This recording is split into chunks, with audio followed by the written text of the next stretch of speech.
From the Gospel according to John, chapter 15, verses 1 through 11. There are a number of sayings in the Gospel of John called the I am sayings. I am the good shepherd, I am the gate, I am the bread of life, and this is I am the vine. I am the true vine, and my Father is the vine grower. He removes every branch in me that bears no fruit. Every branch that bears fruit, he prunes to make it bear more fruit. You have already been cleansed by the word that I've spoken to you. Abide in me as I abide in you. Just as the branch cannot bear fruit by itself unless it abides in me, in the vine, neither can you unless you abide in me. I am the vine, you are the branches. Those who abide in me and I in them bear much fruit, because apart from me you can do nothing. Whoever does not abide in me is thrown away like a branch and withers. Such branches are gathered, thrown into the fire and burned. If you abide in me and my words abide in you, ask for whatever you wish, and it will be done for you. My Father is glorified by this, that you bear much fruit and become my disciples. As the Father has loved me, so I have loved you. Abide in my love. If you keep my commandments, you will abide in my love, just as I have kept my Father's commandments, and I abide in his love. I have said these things to you so that my joy may be in you, and that your joy may be complete.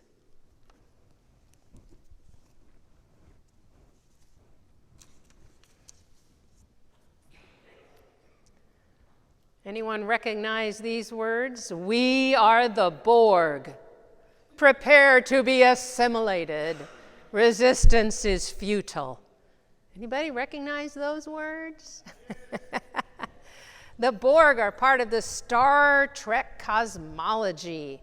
They are not really an alien race so much as they are a parasitic presence in this cosmology, and they are not a symbiotic parasite. They do not reproduce. They simply assimilate species from across the universe, across galaxies. Talk about a dominant culture. Wow.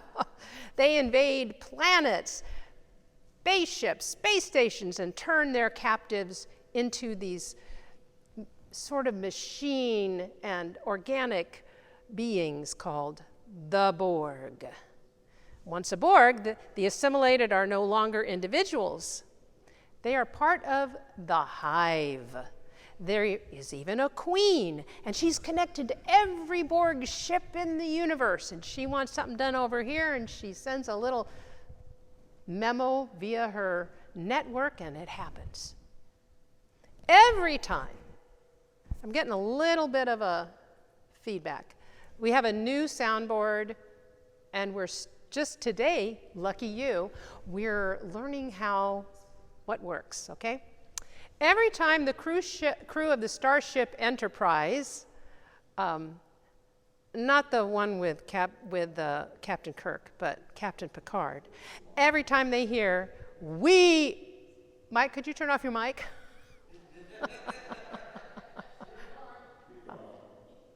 But we can hear you too, and I do not want to compete. Thank you. I hope all of you watching online, whether it's in our present moment or yours, is entertaining. So anytime they hear, we are the Borg, prepare to be assimilated, resistance is futile, it's red alert. Wee, right? Red alert. And somehow they escape. Again and again and again. Nobody else seems to escape the Borg, but the Starship Enterprise does with Captain Picard. And because if they didn't escape, I suppose that would be the series finale. As much as people express a desire to belong, there has been, continues to be, a growing mistrust of communities of belonging for most of my life. I don't want to be assimilated. The decline of institutions of all sorts, and the rise of individualism, that's the landscape upon which I have served as a minister of the gospel of Jesus Christ. Even if people choose to avoid institutions like faith communities, unions, involvement in their local school, voluntary associations, we all choose. To not choose is to choose. I have heard a lot of parents say, I'm going to let my kid decide when they grow up what they choose. Well, that's not choosing is choosing, that they will be formed by something else. So, whatever that may be. It's been my limited observation that for most people, the choices are kind of happenstance. They're not necessarily intentional. And sometimes the choice happens because a person says yes to an invitation. I grew up going to church. I was baptized twice. I don't know, maybe it didn't take the first time. I ended up at college, a music major, singing in the choir, when my roommate, an alto, invited me to church. I said yes. It'd been a few years since I had attended any church. Turns out, as I'm sitting in this church, it's a disciples' church, like this one, and like the ones my parents had left about 6 years earlier. Then I was asked by the pastor of that church if I would consider being a counselor at high school camp. They were down a female counselor and suddenly needed somebody, kind of last minute. I said yes, even though I had no idea what I was getting into. No idea at all. And I was assimilated. I was assimilated through an authentic welcome, through theological reflection to the problems of the day, and the community of the beloved. Those were just some of the aspects of the community I found interesting, somewhat familiar, and it resonated with my spirit. It's been said that we become like the people we choose to hang out with, so it's important to choose wisely. I was the youngest counselor, not quite an adult, really. I was 20. The real adults were people full of joy and humor. They took seriously the call to address the pain of the world as followers of Christ. They thought deeply about their faith. They didn't take the Bible literally, they took it seriously. They cared about the faith formation of young people, not indoctrination, you will believe this, but formation. Paul wrote right in Romans, you will be renewed.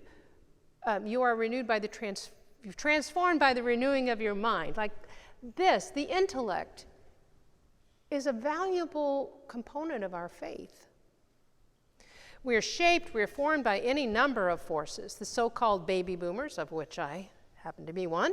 We were the first generation to be shaped by the forces of marketing and advertising on a national scale through the magic of television. Did you know that spending on TV advertising in 1949 was $12 million? It increased tenfold in 3 years to $128 million. And then by 1955, $1 billion was spent on TV advertising. There was money to be made and consumers to be created and formed for the future.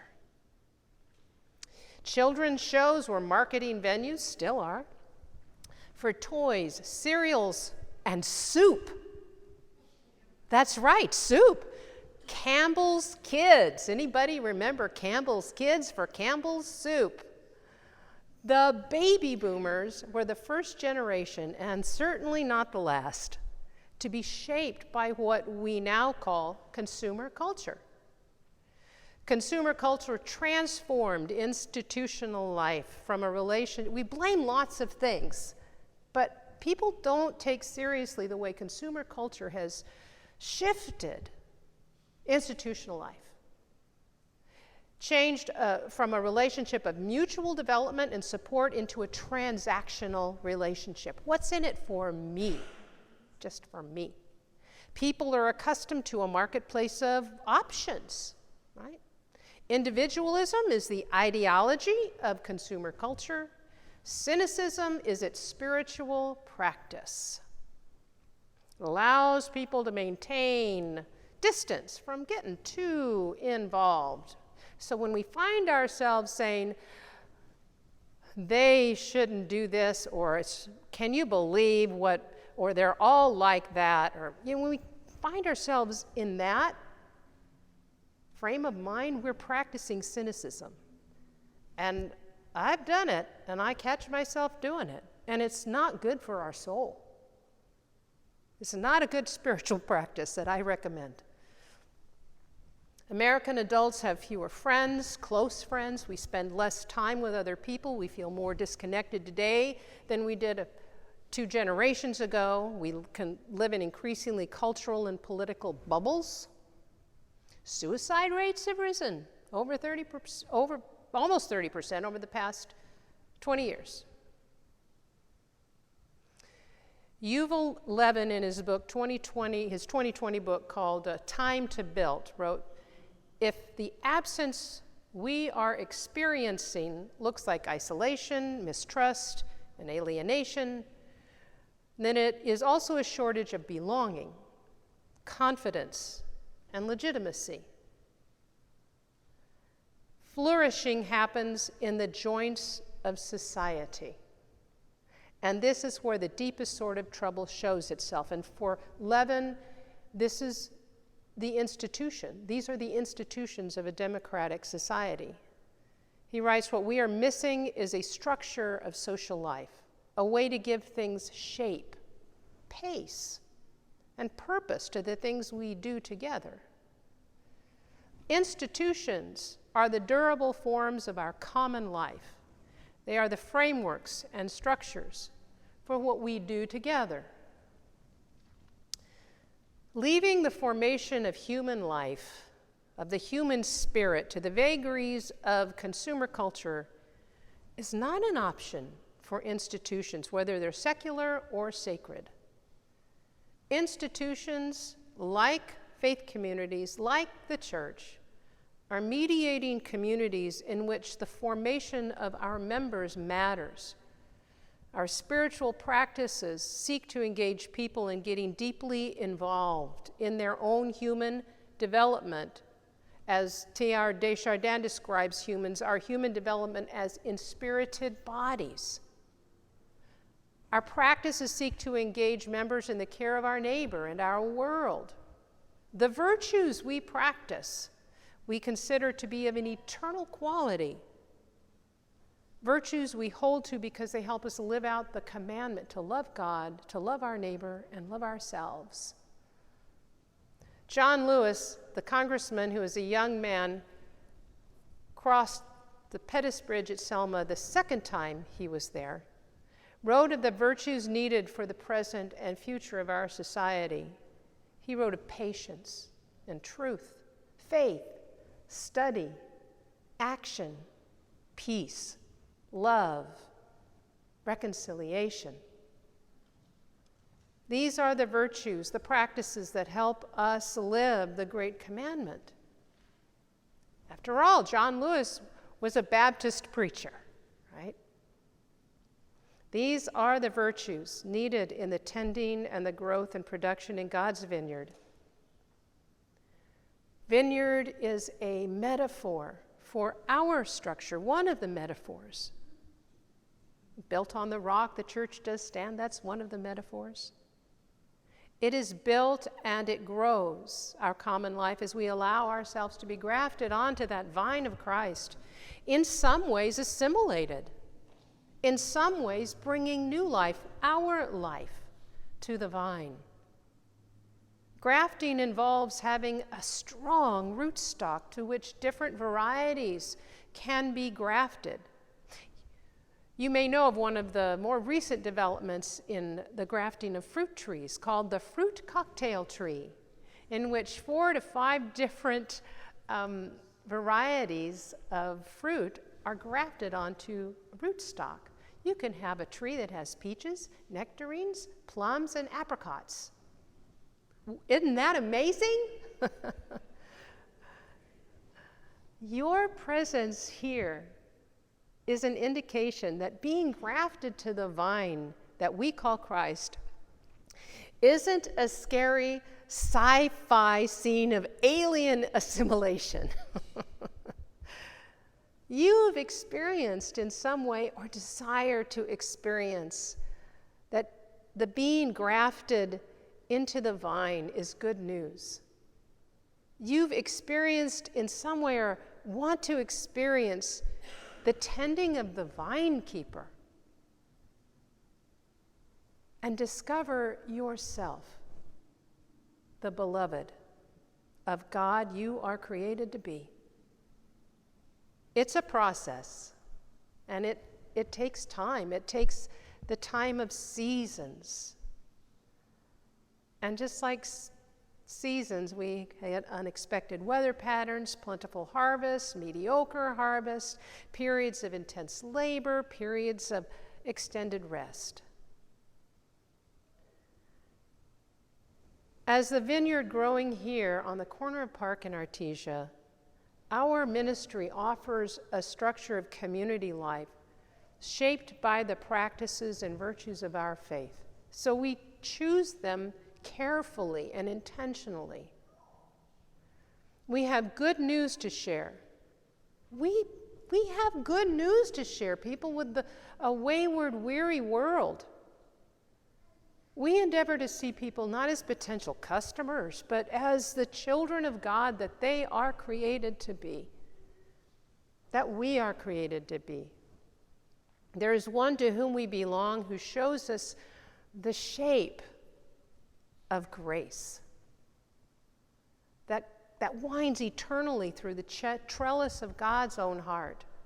There is one who invites us to graft our life into his, lending us his stabilizing and nourishing presence, inviting us to participate in that same presence as part of the vine.